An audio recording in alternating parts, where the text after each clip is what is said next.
नमस्कार, capital TV Uttar Pradesh देख रहे हैं आप। मैं हूं आपके साथ पूजा। 2022 में उत्तर प्रदेश में चुनाव होने हैं और जैसे जैसे वक्त नजदीक आ रहा है वैसे वैसे पार्टियों में हलचल काफी ज्यादा नजर आ रही है। सभी पार्टी एक्शन मोड में है और बदलाव की स्थिति भी काफी ज्यादा देखने को मिल रही है। और ऐसे में आज की बड़ी खबर आपको बता दें, सपा के 4 एमएलसी ने बीजेपी ज्वाइन कर लिया है। तो चुनाव से पहले अखिलेश यादव को बड़ा झटका लगा है। तस्वीरें आपको दिखाते हैं, ये लखनऊ की तस्वीरें हैं जहां पे पूरा ये कार्यक्रम का आयोजन किया गया। बीजेपी के कई बड़े नेता मौजूद रहे, दिनेश शर्मा, केशव प्रसाद मौर्य, सभी बड़े नेता मौजूद रहे। बता दें आपको कि जो 4 बड़े नेता है उनका नाम है रविशंकर सिंह पप्पू, नरेंद्र भाटी, सीपी चंद, रमा निरंजन। तो ये 4 बड़े एमएलसी ने अब बीजेपी का दामन थाम लिया है। तो कहीं ना कहीं ये एक बहुत बड़ा झटका है सपा के लिए। तस्वीरें आपको हमने दिखाई और इसी खबर पे ज्यादा अपडेट के साथ हमारे साथ न्यूज रूम से बने हुए हैं अरुण जी, आज लगता है अखिलेश यादव को नींद नहीं आएगी। देखिए, अखिलेश यादव के साथ वही हो रहा है जैसे को तैसा। ये बीएसपी से विधायकों को लेकर आते हैं, इनके खुद के विधायक भागकर बीजेपी में चले आते हैं। बीएसपी से मायावती के विधायकों को तोड़ करके सपा में मिलाते हैं, इनके विधायक टूट करके और पुनः बीजेपी में भाग जाते हैं। हाथी से उतार कर साइकिल पर बिठाते हैं, वो भाग करके कमल की तरफ आ जाते हैं।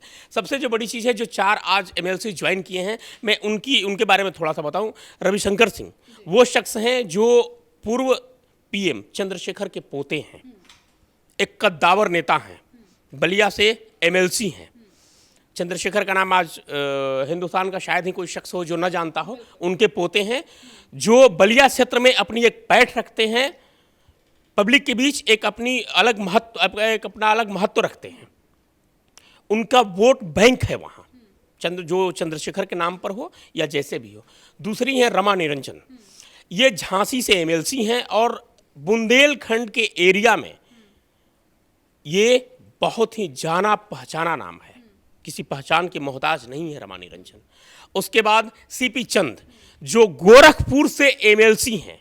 गोरखपुर ये इंटरेस्टिंग नाम और शब्द आ जाता है, कारण है कि सीएम योगी भी गोरखपुर से ही हैं, उनका गृह जिला है। तो वहाँ से एमएलसी सपा के थे और उनको बीजेपी में ला देना बीजेपी के लिए एक बड़ी जीत यही सुनिश्चित हो जाती है। और जो चौथा नाम है वो तो उससे भी बड़ा नाम है, नोएडा से भाटी साहब, गौतम बुद्ध नगर से विधायक हैं वो। ये आप देखिए पूरा समीकरण, नोएडा उत्तर प्रदेश का बिल्कुल पश्चिमी क्षेत्र और बलिया गोरखपुर यानी उत्तर प्रदेश का बिल्कुल पूर्वी क्षेत्र। दूसरी तरफ बिल्कुल उत्तरी क्षेत्र आप आ जाइए तो बुंदेलखंड।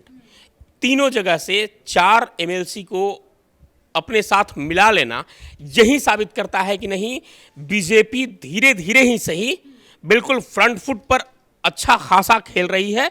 और उम्मीद है कि 341 किलोमीटर के एक्सप्रेसवे के बाद 341 सीटों पर भी मुहर लग सकती है। क्योंकि वाकई आपने सही कहा, क्योंकि जो एग्जिट पोल आ रहे हैं पिछले 2-3 दिनों से, एबीपी वोटर के भी एग्जिट पोल सामने आए, टाइम्स नाउ के भी एग्जिट पोल सामने आए, तो कहीं ना कहीं ये एग्जिट पोल भी ये इशारा कर रहा है कि बीजेपी बहुत बड़ी पार्टी बन के उभरेगी। और अभी हम लोग तो फेरबदल की बात कर रहे हैं, एक पार्टी से दूसरे पार्टी की ज्वाइनिंग की बात कर रहे हैं, तो उसके पीछे का जो मुख्य वजह है अरुण जी, वो क्या हो सकता है? क्या उनको पार्टी में या वो सपा में थे, इन्हें वो तवज्जो नहीं मिलती थी, अब उन्होंने बीजेपी ज्वाइन किया है, तो क्या उसका ये मकसद हो सकता है कि बीजेपी एक बड़ी पार्टी बनकर उभर रही है तो ये सारे नेताओं ने बीजेपी का दामन इसीलिए थामा है? देखिए, बीजेपी बड़ी पार्टी बनकर उभर नहीं रही है। बीजेपी बड़ी पार्टी बनकर 2014 से पहले ही उभर चुकी थी। आज देश और दुनिया की सबसे बड़ी पार्टी है।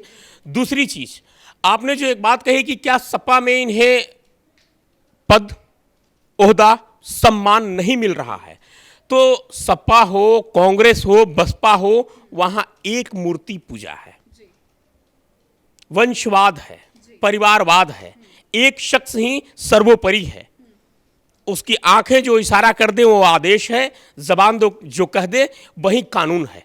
लेकिन सबको ये दिखता है कि नहीं, अगर हम बीजेपी में जाते हैं तो बीजेपी में कौन शख्स कब किस ओहदे तक पहुंचे ये कुछ नहीं कहा जा सकता। 2014 से पहले आप या हम नहीं कह सकते थे कि प्रधानमंत्री के तौर पर नरेंद्र मोदी पेश किए जाएंगे, लेकिन वो बने, अच्छी खासी उनकी कार्यशैली रही, अच्छा खासा कार्यकाल रहा।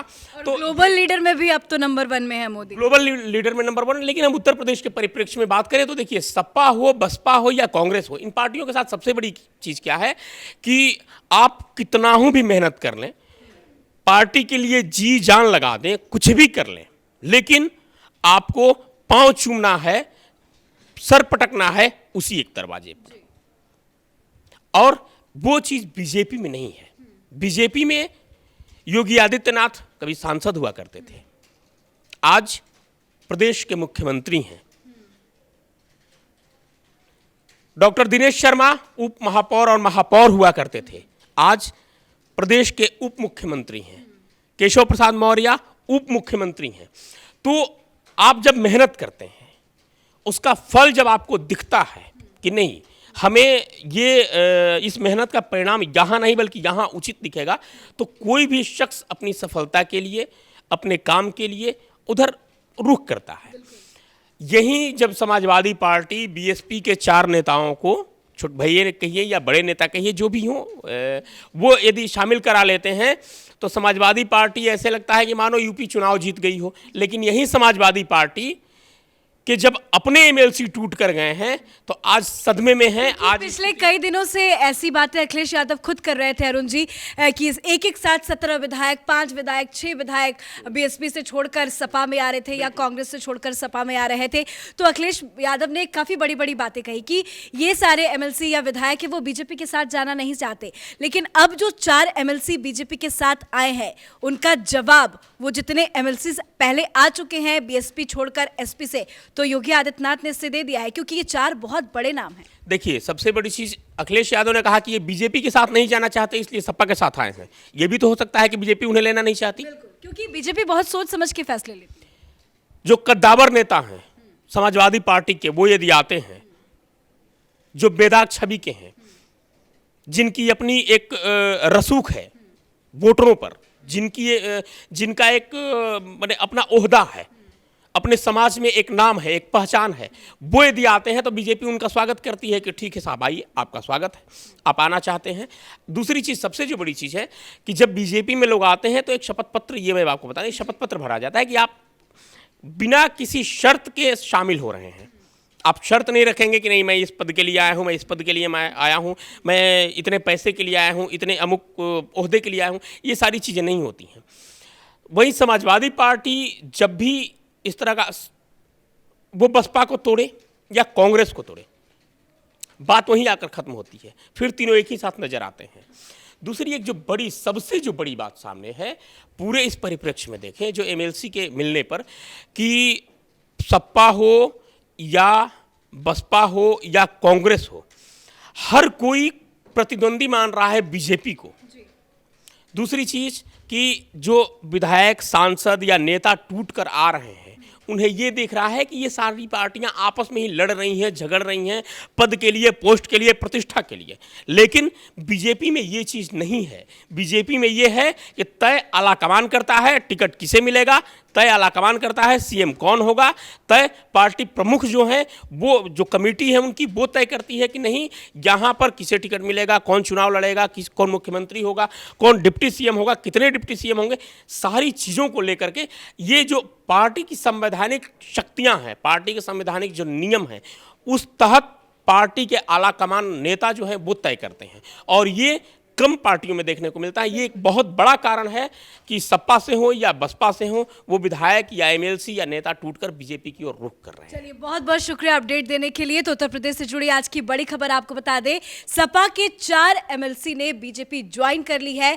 और पिछले कई दिनों से हमने ये भी देखा था कि बहुत सारे विधायक एमएलसी बीएसपी से सपा में आ रहे थे, पर आज की बड़ी अपडेट ये है, क्योंकि ये जो चारों नाम है, 4 बेहद महत्वपूर्ण नाम है। चारों अपने अपने क्षेत्रों में एक पैठ रखते हैं, इनकी कड़ी पकड़ है, काफी सालों से इन्होंने अच्छा काम किया है और इनके आने से नो डाउट बीजेपी को बहुत फायदा होगा। और बड़ी अपडेट आपको एक ये भी दे दे कि खबरें सामने आ रही है कि आने वाले वक्त में बहुत सारे ऐसे नेता हैं जो सपा छोड़कर बीजेपी में शामिल हो सकते हैं। तो उत्तर प्रदेश 2022 के चुनाव पर कैपिटल टीवी उत्तर प्रदेश की नजर बनी हुई है। इस खबर में फिलहाल इतना ही। कैमरा पर्सन भोला के साथ मैं पूजा, कैपिटल टीवी।